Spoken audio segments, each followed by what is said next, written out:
13व्या दिवशी काही माणसाचा 13वा करत नाही. कोण असतात महाराज? ते संन्यासी असतात. वा.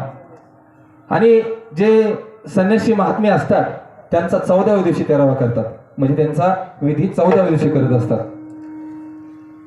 या ठिकाणी त्यांचा 14व्या दिवशी करता येतो, परंतु आपला 13व्या दिवशी. आणि 13व्याच्या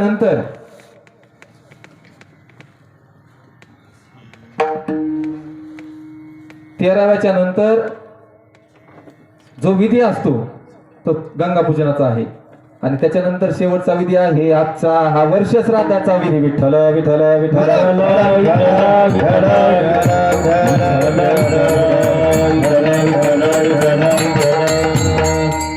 आणि अशा वर्ष श्राद्धाचा विधी या ठिकाणी आपण सादर करत आहोत.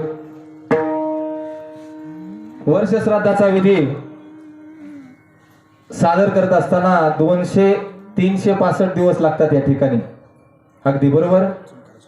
त्याच्यानंतर आपल्या ज्या पापाचं पुण्याचं जे गाठोडं आहे महाराज, जे आपल्या पाप पुण्याचं गाठोडं आहे ते आजच्या दिवशी या ठिकाणी उघडलं जातं आणि त्याचा पुण्य